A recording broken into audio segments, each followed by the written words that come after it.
So practically the entire first part can be counted as one thing. So heading 1 and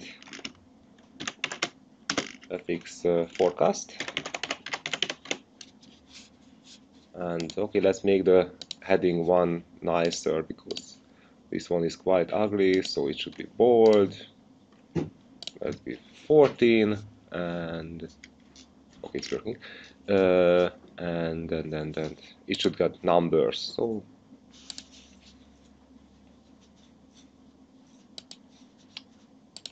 Roman numbers. And maybe bold. Bold is always nice. It's bold. Then now it's even bolder. So yeah, then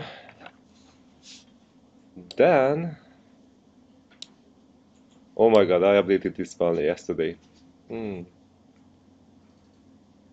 But at least the forecasting part remains here.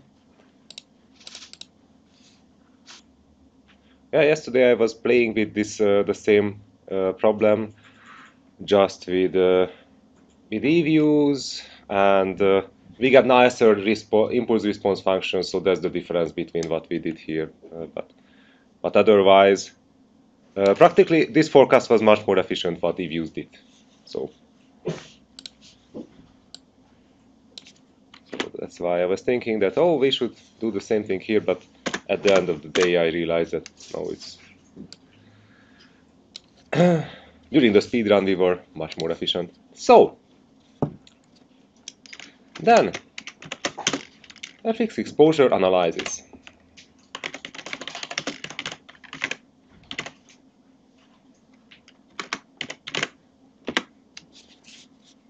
Okay, and let's create heading 2. So first of all, we have to follow the protocol that we studied 2 weeks ago on the lecture. So first we have to identify the nature of the exposure, and then we have to select the appropriate strategy for that one. So nature of exposure.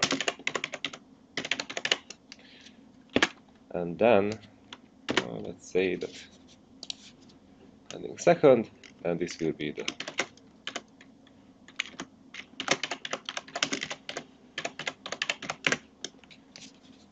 So first of all, we have to decide that how much money is on stake right now. So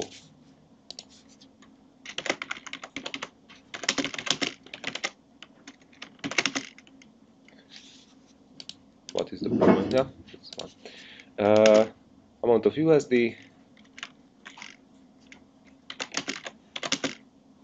at stake, and also what is necessary to identify that which one is the preferred exchange rate movement for us. So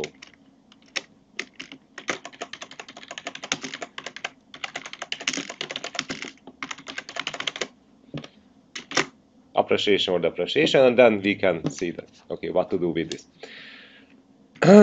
And now it's time to check case study 3, because we have to identify enable content. We have to identify where we can find any kind of exposure toward US dollar. So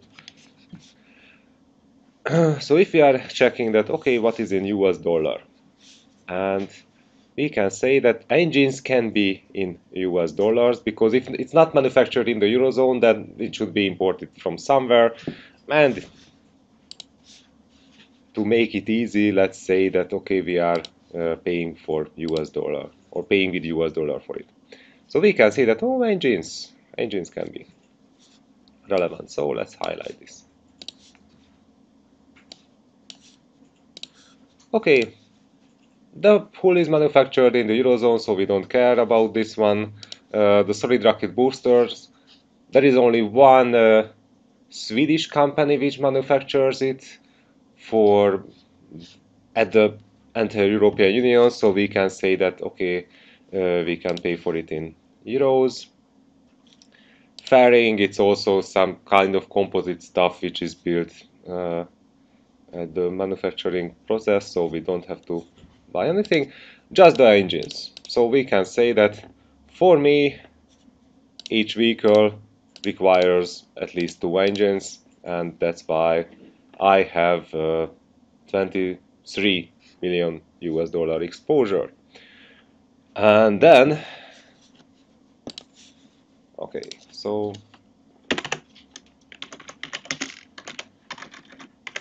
you can ask the question, what is happening if your group is using European engine, so Prometheus engine, or which was the engine. So if someone is using Merlin engine, then it's for US dollar. If someone is using the Vulcane, I think nobody will use the Vulcane engine maybe, because it's not, it cannot land propulsively because you cannot slow it down. So the yeah, it can only go at full throttle. So it's out of question. Then this one must be imported for US dollar.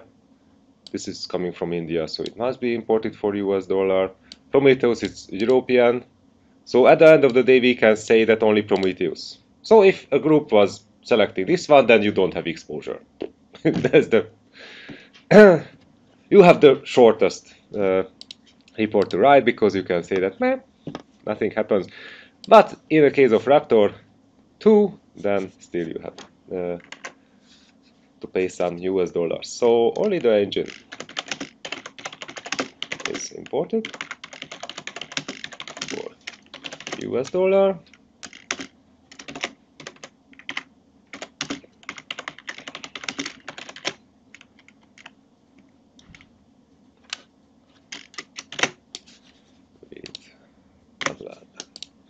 And okay, then the question is that how much is the engines. So first stage is to build, and the number of missions. So number of missions will define, because we cannot recover the second stage, so it will be, it will remain on orbit, and sooner or later, as the orbit decays, then it falls back and burns up in the atmosphere, or lands in Australia, but it's the same thing. And NASA was once fined for littering by the Australian government when the Skylab was falling into the Australian desert, so that's why it's the joke.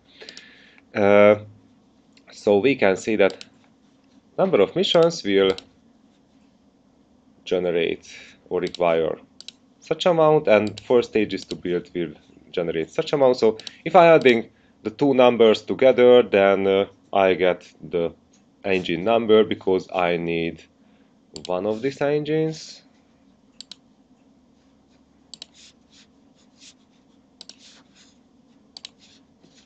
Yeah, this is powerful enough to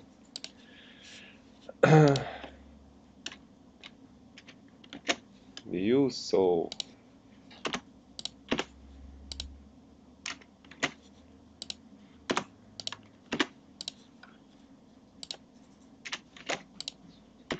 oops.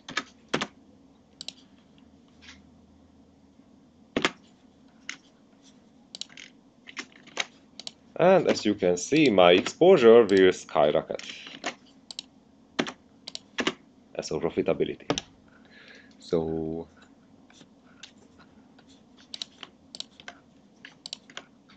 let's collect these numbers, and let's write it here what I'm calculating. So number of the imported. Okay.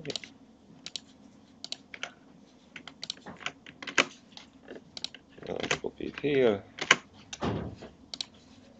and we can say that year 1, year 2, year 3, year 4, year 5. Okay, maybe done that way.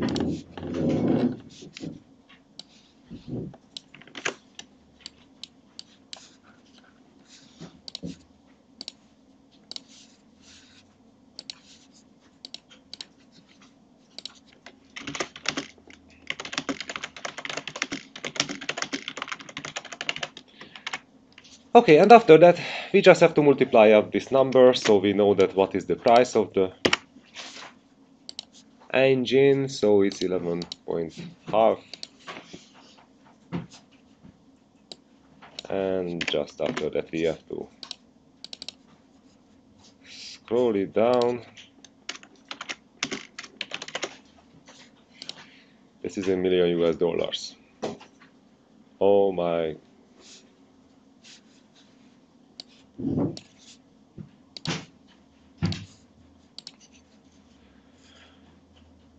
So that's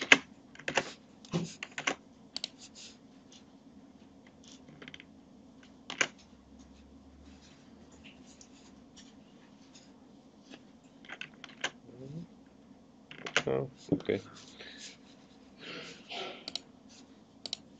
So we can say that this exposure will increase in time. Why is not increasing further? Yeah, there is a plateau. Okay, but so we can say that this is changing in time, but still we can see that preferred exchange rate movement is from this point of view that actually if the euro appreciates against the US dollar, then our exposure will decrease because we have to import this. So euro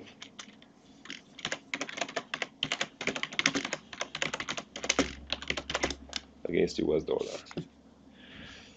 And forecasted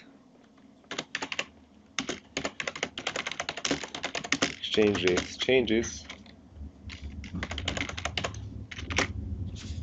is not that case, because we can see that it will be depreciate.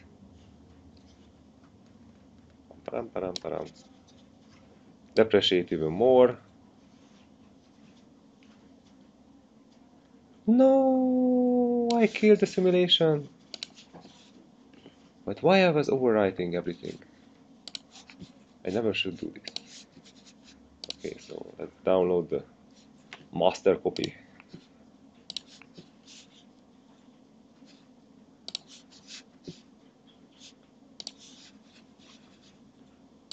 Poor simulation was removed. Okay, Excel's forecast was also removed, but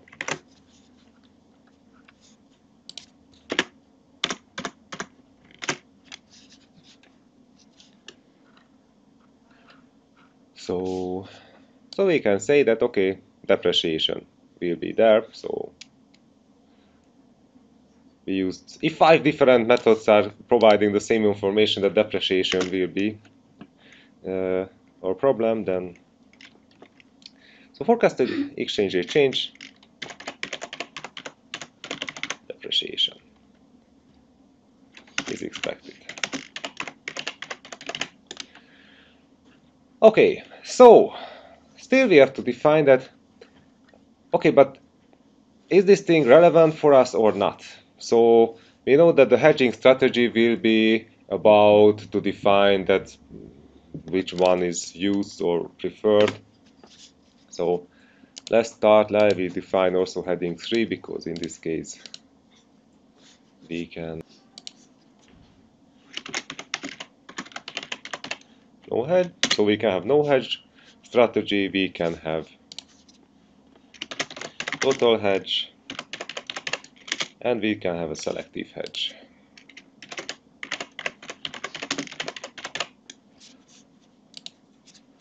So no hedge would be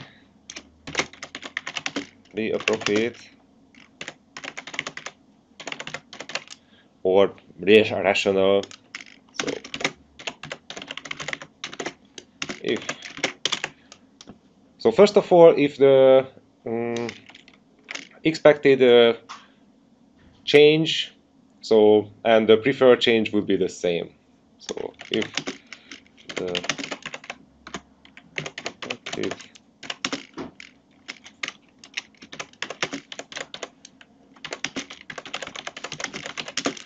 this if the FX rate changes and the forecast and would be the same.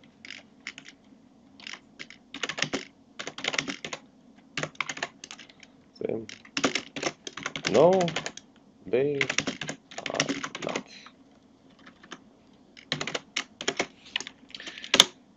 And otherwise, it would be also rational if it would be the amount of money would be small. So if it's irrelevant.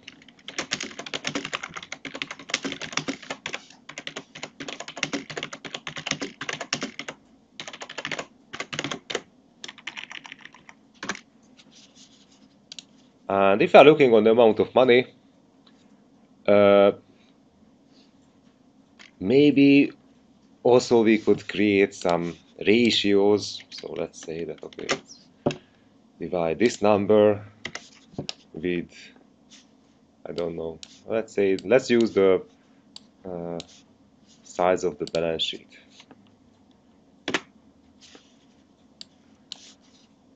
We are talking about 2% of the entire size of the company, but if we are increasing this one further ahead, 10% of the entire balance sheet size, then just to be nice, because if I'm looking on this number, I can say that if everything, for me, it's everything above 10 million US dollar, it could be significant, but they are just mine preferences, so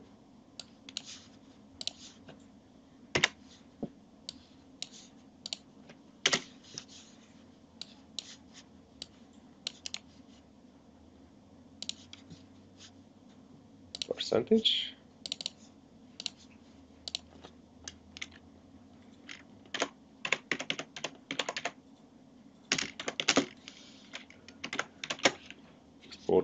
Exposure to balance sheet.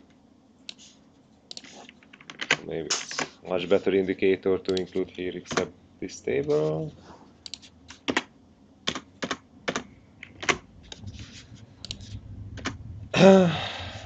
So we can say that this is highly relevant. So the exposure exceeds 10% of the entire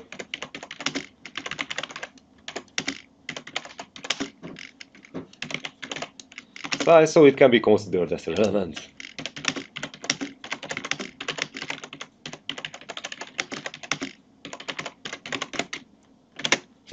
Okay, for those people who are using the European engines, then it's no problem for you at all. So in this case, no hedge will be an option.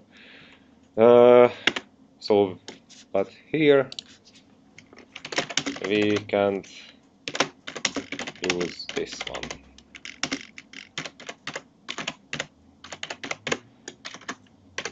Sad. So that's why I have to teach you how to use total hedge. So in this case, now we see the exposure. So right now, what can be the strategy here? That we would like to emulate a fixed exchange rate for the company. So we don't want to care about any exposure in the future. Let's just use options to maintain the exchange rate, and we don't care what is happening in the real life. And since everything was defined as a 1-1 exchange rate, so we would like to create, or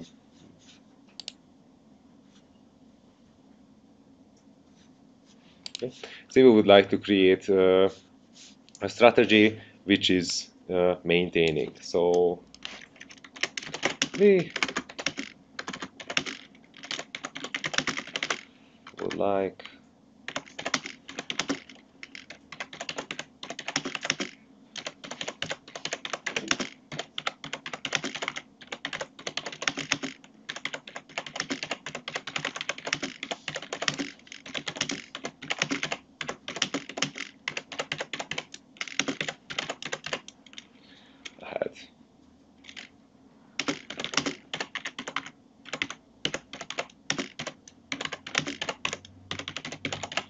eliminate such exposure.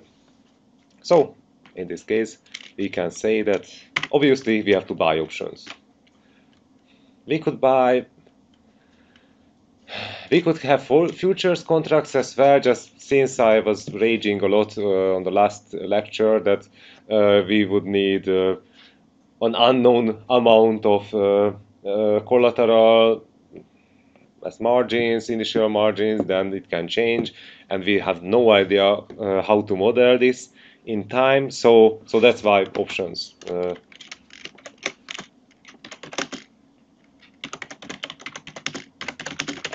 be used in this case. So we will use a modified Black-Scholes equation, and we will calculate that. What is happening here? Okay, so we need option fees to be calculated for 1, 2, 3, 4, and 5 years ahead. Oof. Yeah, so because otherwise we cannot solve it, we can't say that, okay, but we will calculate it in the next year, and so on, because it would be highly impossible to do that, because in this case we don't have any relevant data about not just exchange rate, but also about interest rates. And that's why we have to do everything right now. But we will see all the fees of the hedging in today's money. After that, maybe we will calculate the future values to allow us to integrate this thing into the balance sheet. Okay, so let's calculate this. And now we can use our friend MATLAB, because here is everything what we need for. So this is the Garman-Kolhagen equation, just a narrow version of it, so you can see that the different part is written up. Just we have to extract the relevant variables for us, and then we can use this. No live script. I can understand why they created live scripting, just I'm never using it. Yeah. Okay. So please open this txt and copy the first 5 lines of it. And then we can just put in this into our previous script. So IFM Garch simulation 2012. Okay, and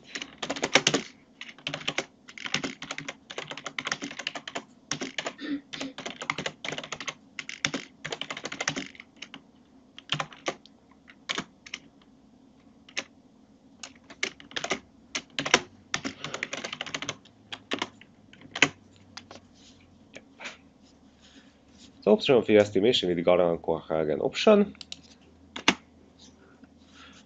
Practically, the Garman-Kolhagen option and the Black-Scholes option pricing is only different because here we have the difference between the domestic and the foreign interest rates. So if we would eliminate this part from here, then it would be the Black-Scholes. So we can see that this part is the equation part.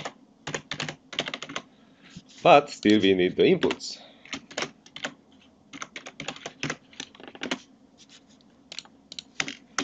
Okay, so what do we need here? We need the spot rate as 0.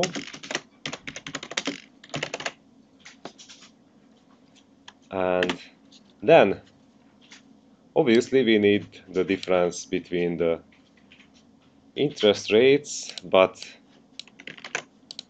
let's define each of them. So this is the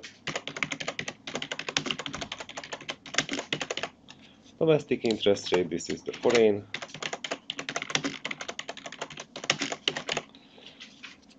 interest rate, and There is this t, this is in years.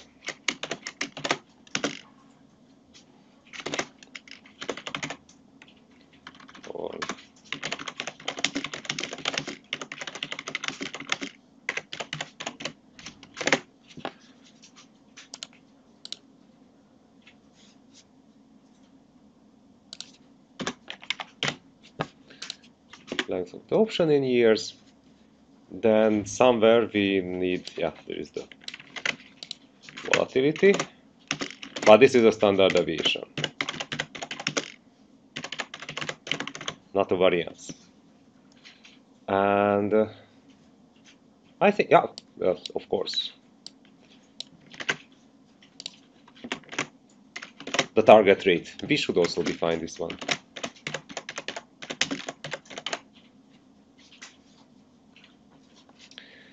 And as a target rate, we can say that we don't want to make any fancy thing here, so the target rate will be 1 US dollar for 1 euro. And also we know that during this year there was a specific date when also we were able to reach this exchange rate, so let's keep it simple. And now let's check the domestic interest rate. So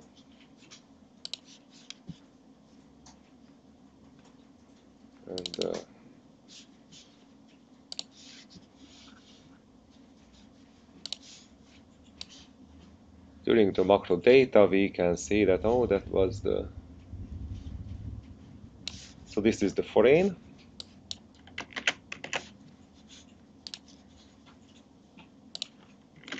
But we should not forget that if we were using this description, we would have really strange numbers. So we have to define it. So right now this is in percentage. So we have to convert it to a number. Because in the past there were some surprises when we calculated the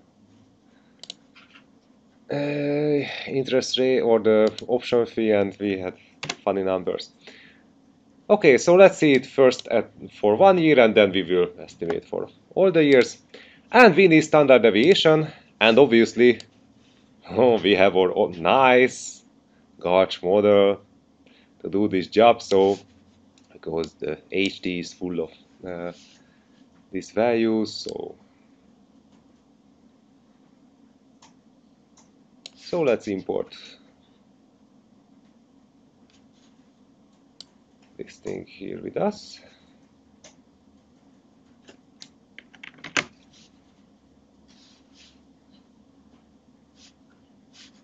And also the data reading as well.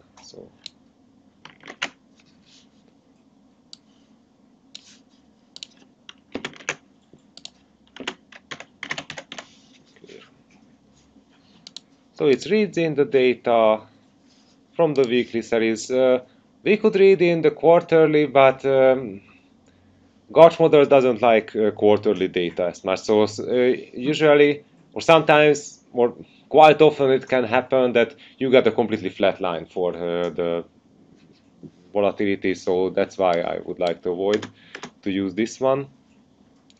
And we have to, we have just one.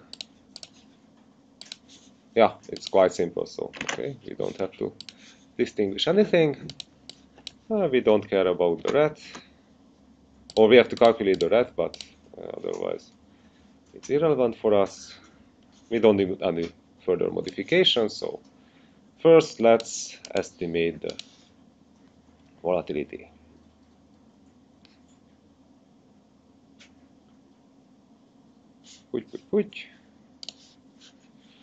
Then just for fun, let's plot the HT. Let's see that is this changing in time or not. And now we can see that that's why it matters a lot how we can estimate the volatility because it's changing in time, and that's why we cannot use just, we could say that, oh, who cares, let's calculate the standard deviation of the ret without any changes. It would be 0.01. Okay, the HT must be square rooted, so SQRT, because this is variance, what we can see in the HT. So to be precise, now this is standard deviation which is changing in time, and if we are putting here a line, then we can see that sometimes the volatility would be overestimated because we are under the line, and sometimes it's underestimated because the market creates way bigger volatility. So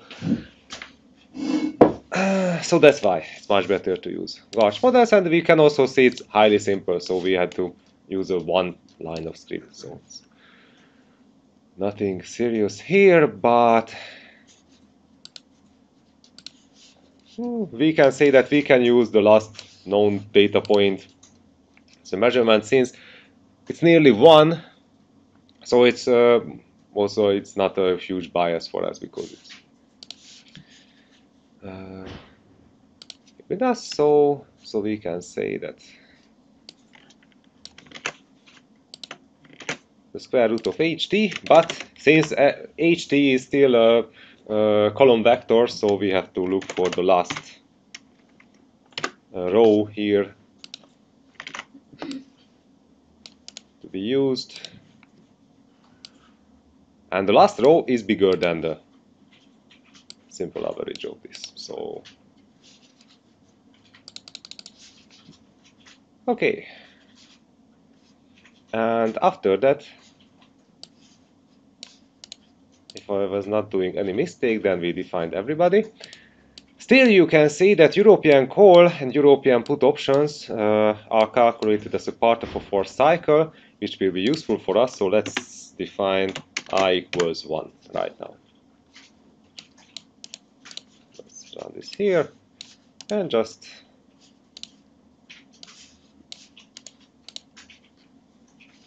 hit in. Yeah, I missed that.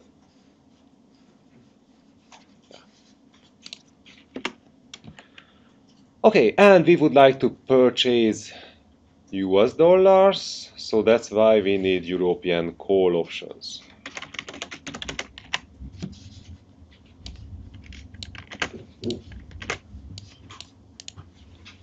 Please sell us your currency for this.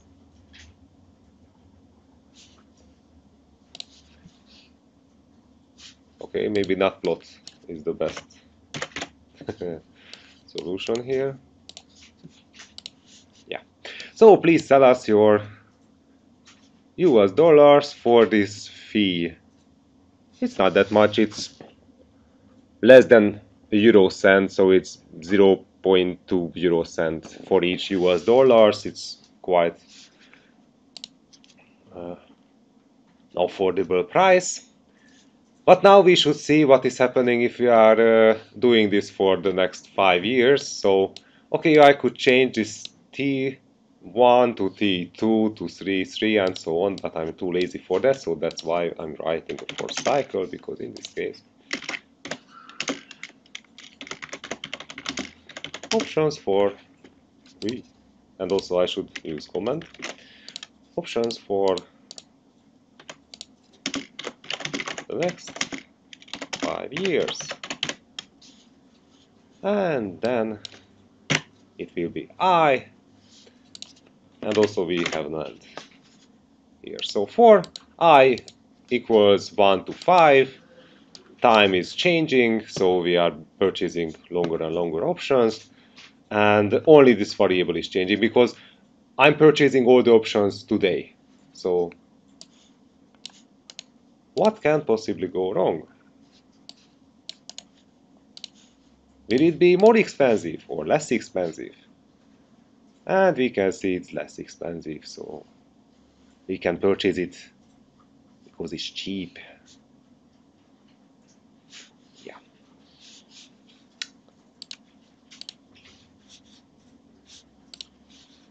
Okay, let's copy.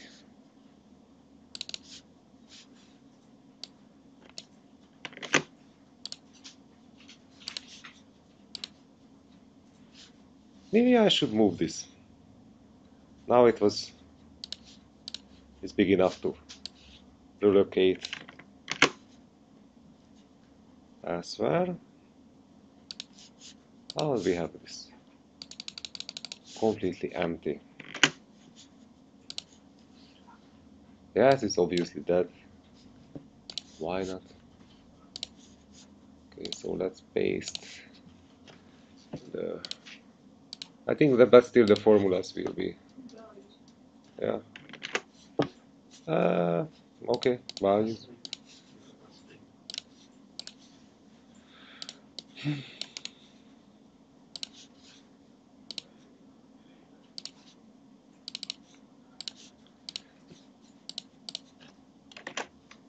Okay, now we can have the option fee.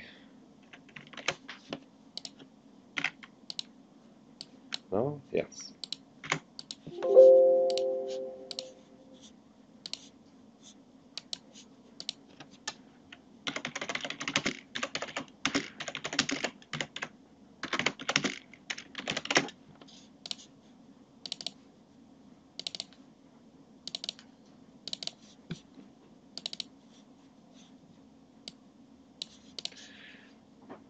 So now we can see that, okay, expenditure.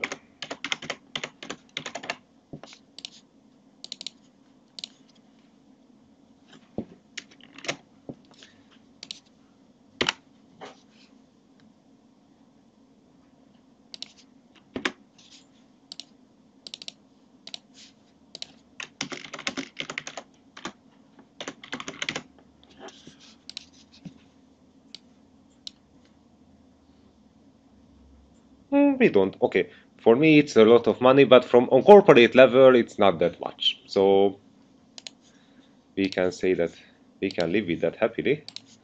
But also we know that right now this is so we purchased everything today, but to make it more reliable for the business plan, we have to calculate the future values of this. Because I think that this is much more honest thing to do than just, well, let's put or copy and paste everything to the profit and loss statement, and after that we can say that it's not relevant for that year. So yeah, what is the discount factor for future value? So let's just take the current interest rate. At least it's not negative or zero or anything like that. So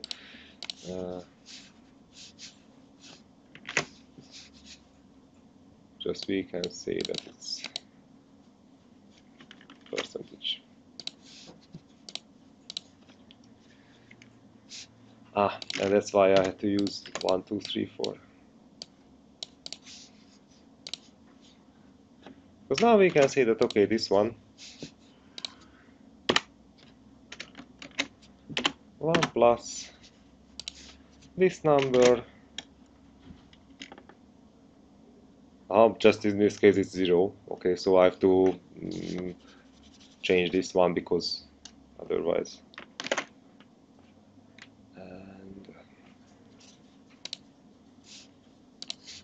And I have to hit it twice. Because this is Excel. Yeah, so this have to be 0 and 1.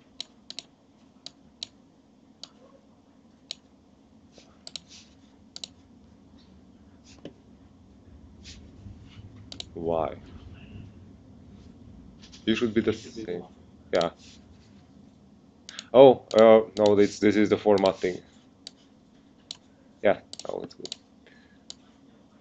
And still I have to fix this one because we don't have any. We could do forecast also for the interest rate, but how about no? So let's keep it simple, and then we can see the future value of option. And now we can see that what is the price of this.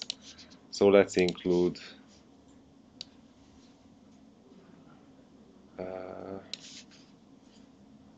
here hedge expenditures. So we have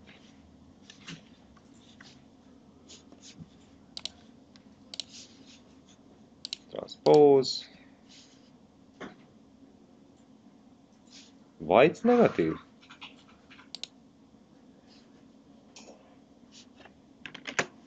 Not good, not good. Not just transpose, but value. Okay. I was referring to something on this sheet. And okay, so now we can see that obviously it generated some expenditures, so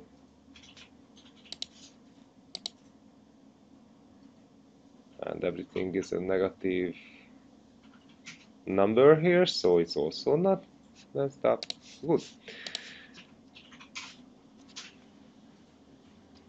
So at the end of the day, we can say that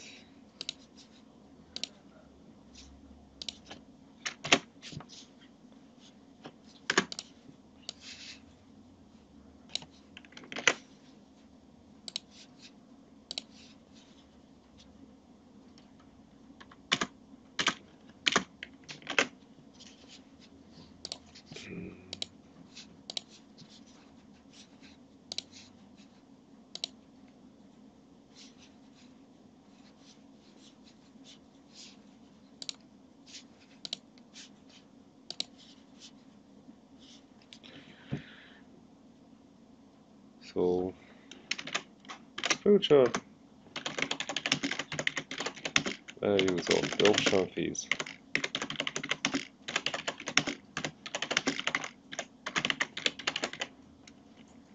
will be into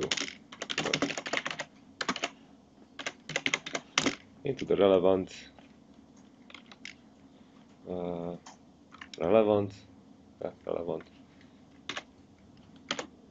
related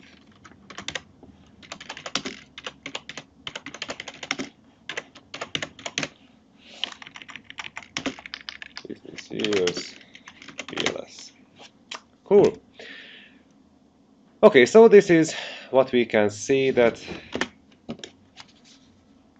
overall expenditure here. Which one should be summed? Because right now we have to pay such amount of money, but the future will use this one. So let's be conservative. Let's say that.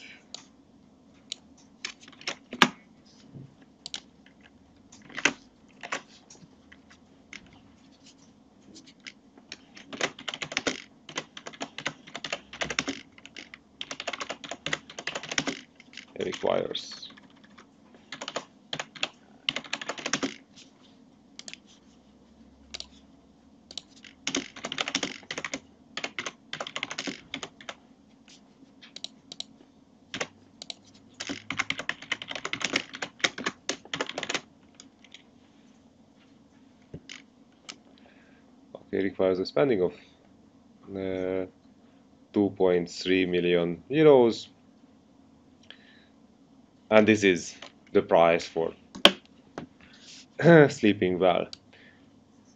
But of course, we can say that, yeah, but what is happening if we are not following this strategy? So what can possibly go wrong in that case? So because, okay, we cannot use this strategy, but still, if some groups are using it, then we have to define it as well. So let's see that how can we solve the other issue. So we should have some kind of relevant exchange rate changes, and obviously we don't have anything, or at least no consistent. I can close it now. So no consistent data is available because it depends on the forecasting method. So So the VAR model forecasts only for the next year, and it says that okay, there will be depreciation. We have the Excel, but yeah, it's Excel. So what is relevant for us only is the best case and the worst case scenario modeling, because here in the case of simulation we can see that in most of the cases nothing will happen. So this is the baseline scenario that we have here already in the profit and loss statement. So okay, but I need to create different profit and loss statements. So this is the profit and loss statement with total hedge. So this is hedge expenditures.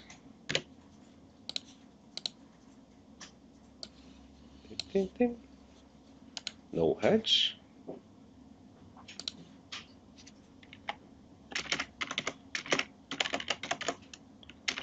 And this is the when nothing happens. So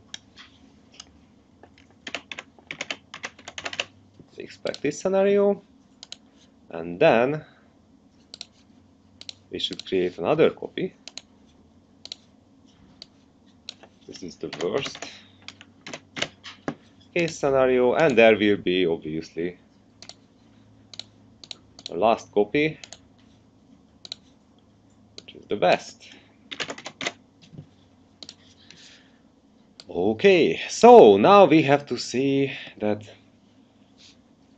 we have to extract first the worst and best and other scenarios. So let's launch this simulation. And obviously from simulation to simulation it will generate us a bit different data, but otherwise it will be still better than nothing. So in the case of the output we can see that aha, this is expected. And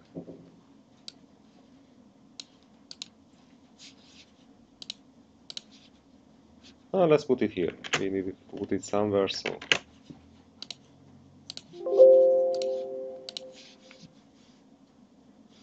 okay, so 1, 2, 3, 4, 5, and this is supposed to be the best, the medium, and the worst.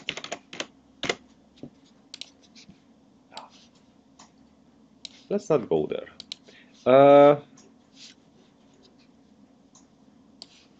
After that, I think the easiest way is just to copy these things into the relevant sheets, and then after that we can play with them. So the best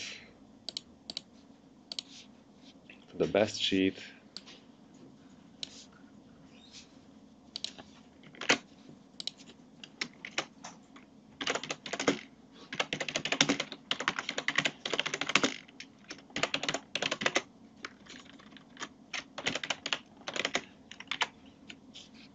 And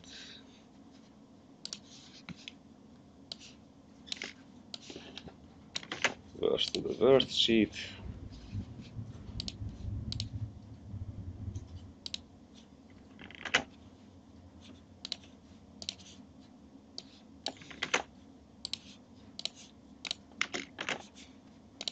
And obviously let's be optimistic, so let's start with the worst case scenario. So we have to dig in because we need changes at the costs. Just obviously, so we cannot change it at this level because or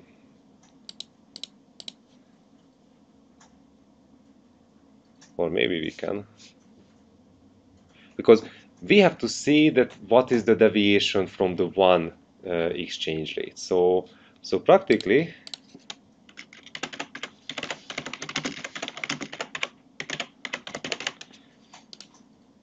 we can say that if we are taking -1, then this is what generates us the additional expenditure. So in this case, if you are adding just one line and not messing up all the expenditure structure and then dig in, because the easiest way would be that, oh, let's change the price here. Just in this case, we should copy and no way. That would be so many, a lot of work here. Because here we have the number of engines and sorry, the million US dollars, and then just you have to multiply this number with this number, and we can see that how the exchange rate change from the one can generate the additional expenditure. If my logic is right, then so let's use transposed.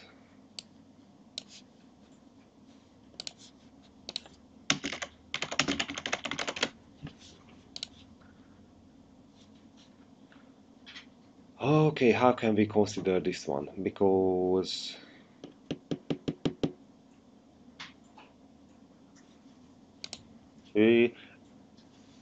lack of hedge expenditure. Okay, it's not a financial thing, so practically it's supposed to be among the expenditures. But in nature this is appearing because of exchange rate change. So let's keep it this way. So hedge expenditure.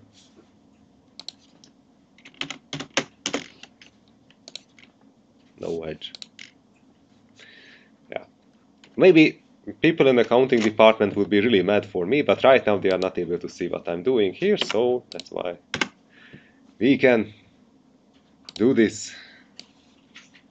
And oh my god.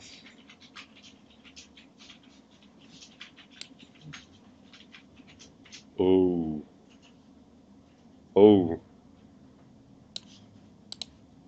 Yeah, because this is just changing by 0. So just 26 cents are the change. But if we are multiplying with this number,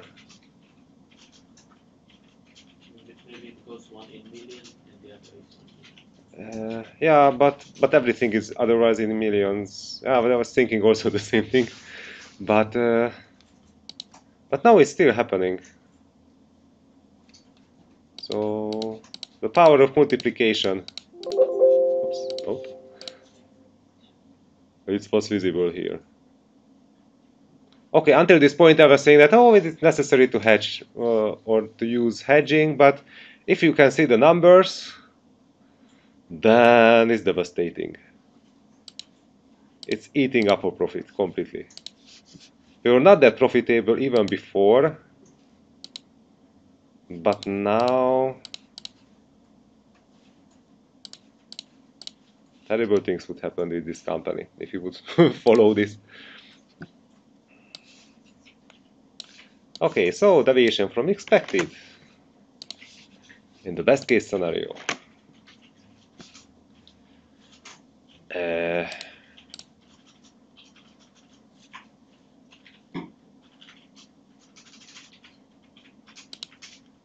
Yeah, but right now we should do otherwise. So it's not this number minus 1 because yeah, this is because this is the negative number, so it's good. Okay, because it will be accounted as no hedge expenditure again, which is not nice, but efficient.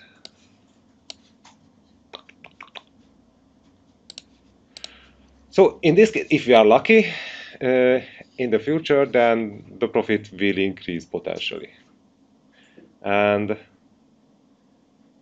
maybe the optimal solution would be to change 3 different Excel files and to test this way, because in this case the bankruptcy ratios and the values would be also changing, so maybe that's why what I did here, just changing the sheets, was not that great, but we can see what is happening here. So the no hedge expenditure is the cost of not hedging? yes. So the foreign exchange. Yes. Just about whether it's actually accounted for or not, like from an accounting perspective. Yes. Yes. So we should see. Because in this case, I think that the nicest representation is to provide a graph about this is the best case scenario. The best was copied, then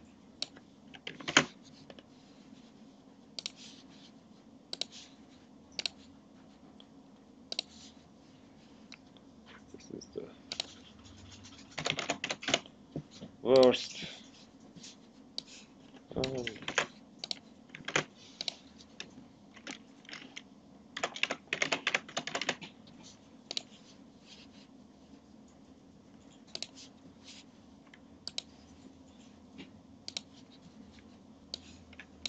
The expected scenario.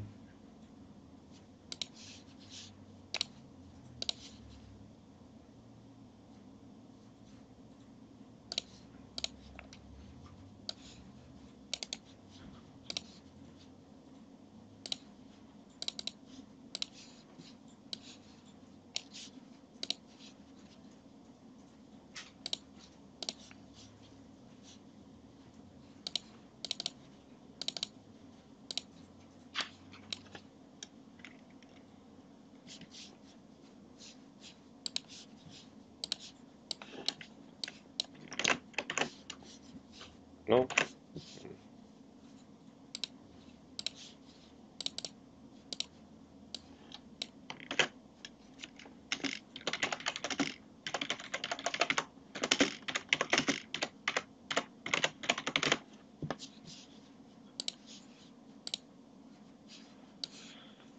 So we can see that, yeah, such changes can be quite dramatic, because here, okay, it generates way bigger uh, losses, while also at the same time in the bright future when the company will start to become profitable, actually this profit is erased.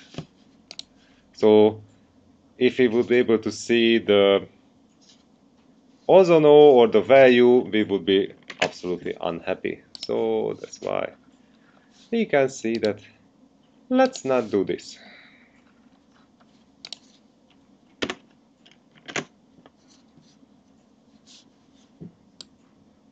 And this is just the engine, so we are not talking about fuel prices, aluminium prices, anything like this, just engine.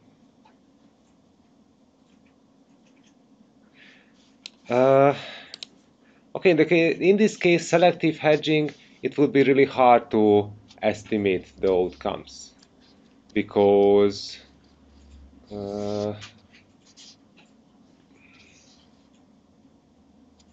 yeah, because it would be really hard to see what is happening in the future. So that's why we are not.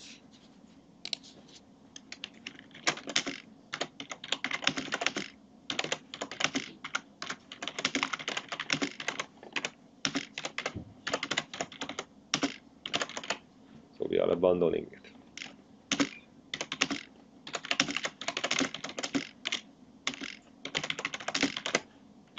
Would hedging the 4 last years and leaving the first one because it's less than 10%, would that be considered as a selective hedge? Yes, yes, yes, yes.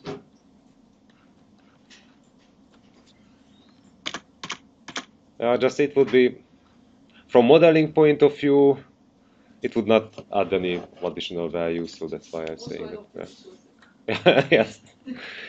Because still I would like to show you another fancy approach for option pricing, so we have some time. So for conclusion, the company must follow the total hedge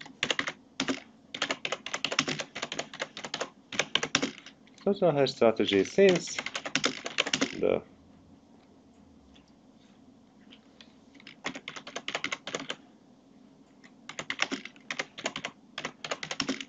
potential prices of the hedge is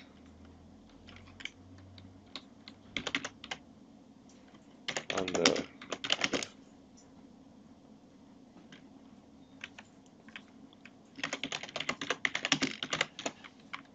possible harms of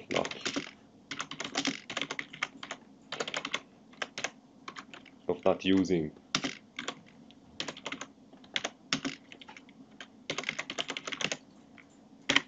Yeah. So it's nice to spend 2.3 million euros. Okay, but I should check that what is the status of MATLAB.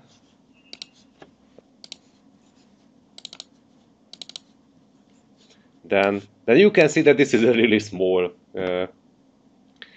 So there is a documentation in the PDF, and there is a Heston call script. So yes, please. So we can see that it looks ugly, and for us it maybe one day I should extract it also and not using it as a function, but right now it's good enough for us. So let's copy it and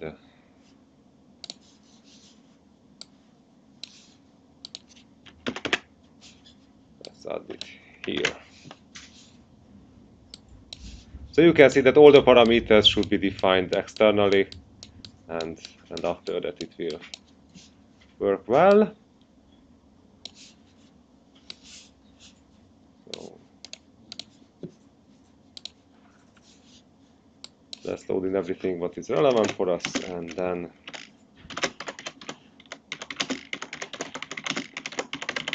because still I have a quarter of hour, so let's see that what is happening if we are using the fancy option pricing. Will it be much more expensive or not?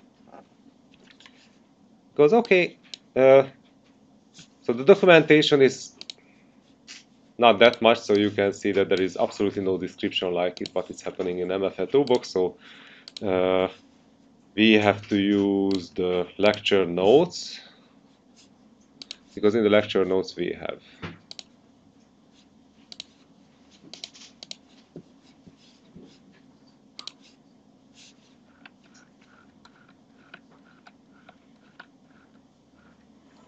an appropriate description.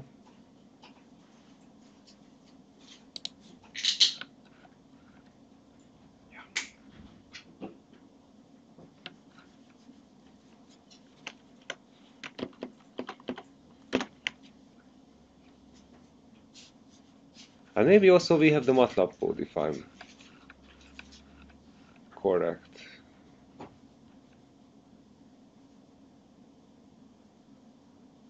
Yes, we have the MATLAB code. Cool. Just I don't know why it's Hungarian, but okay, let's skip this part. Yes. So let's copy this, because it makes everything way faster.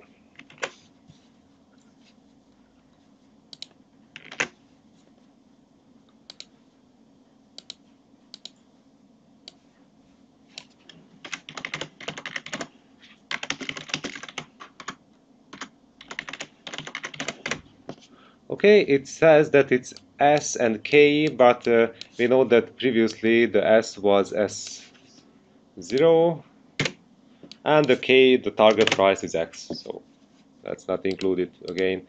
V is the conditional standard deviation. Okay, let's set the I to 1.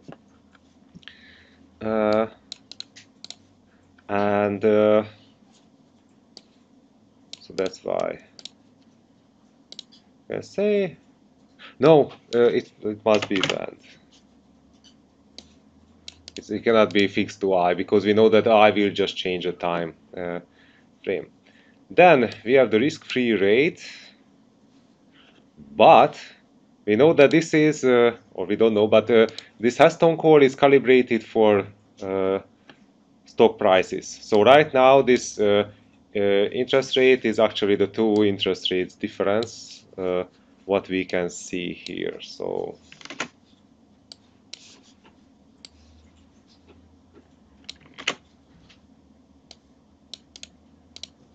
yeah.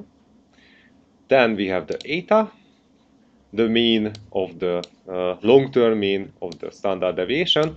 In this case, we could say that this long-term mean should converge towards the standard deviation which would be calculated anyways. But still much more elegant to say that, okay, let's compute this thing. We can remember that this was 0.01, so actually it's really close. Volatility of the volatility is this number, so how volatility changes. And the kappa is the mean reverting, so how, if it goes up, the volatility goes up, then what is the speed of going down, again near the mean. This lambda parameter was absolutely not defined. What is this and how can we calibrate it? So let's set it to 0 because it works well. And the correlation of the two Wiener processes. So practically the two Wiener process, the first one was the standard deviation, and the second one is obviously the changes of the exchange rate. So yeah. And then we should define that we are in the Heston folder.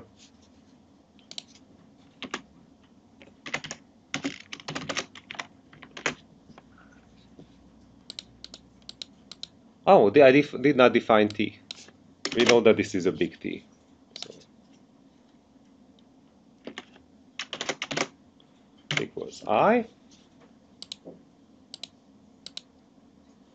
And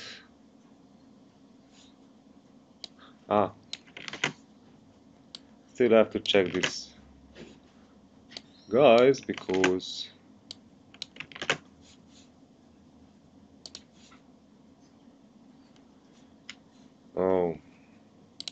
because I renamed so many things. Okay, eta sig.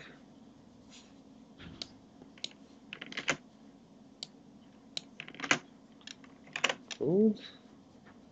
Row FRH.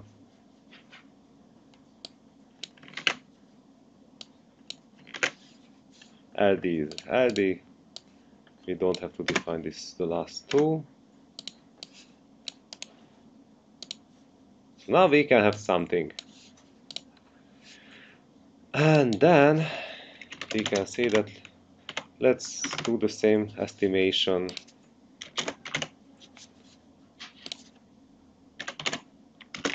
like 1 to 5 like before.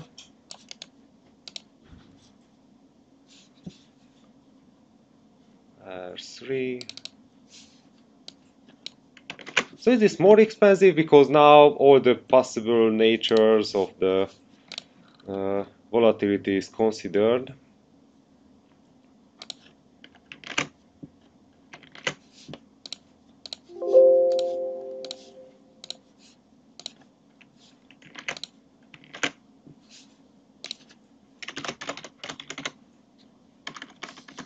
Maybe not.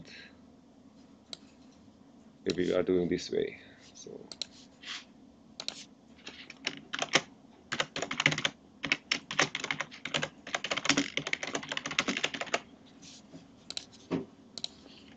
and this is the Heston.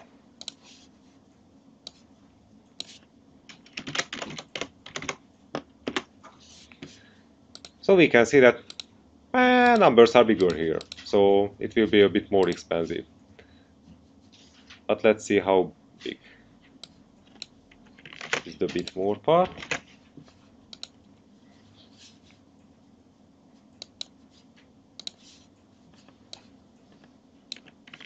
Let's be lazy and copy everything and then repair.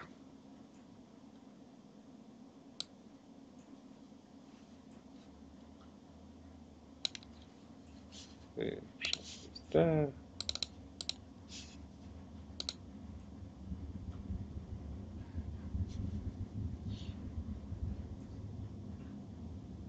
Yeah, this is the time parameter.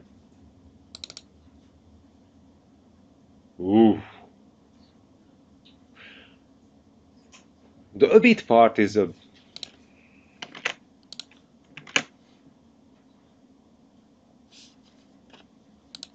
let's check one thing.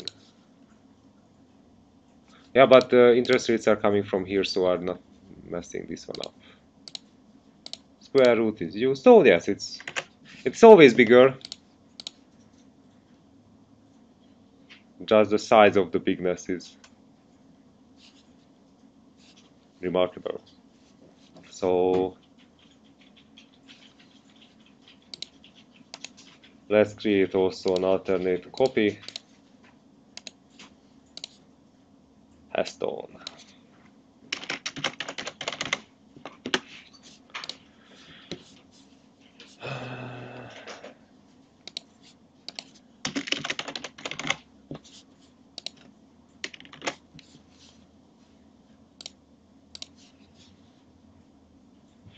Oh, and I'm doing it in the wrong direction. Yeah.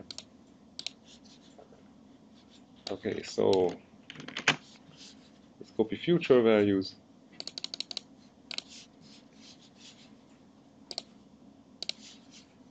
Value transpose. Yep.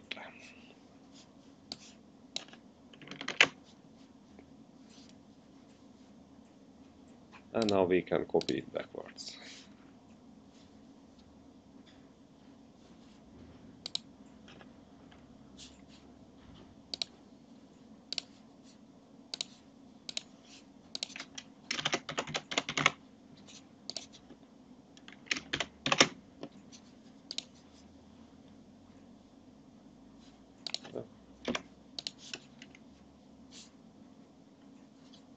Yeah, that.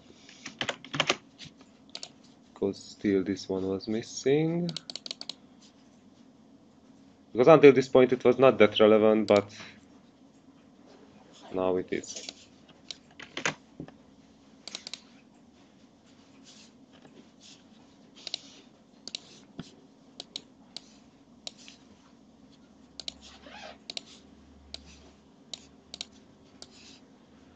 So can we say that this is still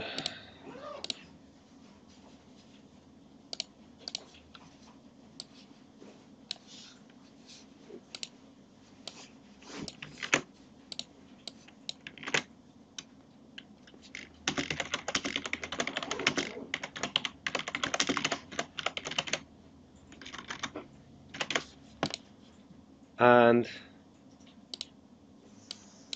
we can say that even the Heston, so using Heston is way better option than the worst scenario. So okay, in the case of losses it generates higher losses, but otherwise we can say that if we would like to avoid something like this, then it's much better to have it.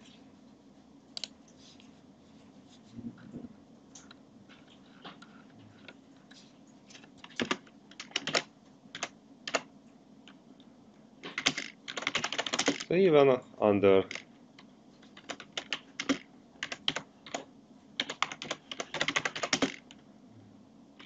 a condition using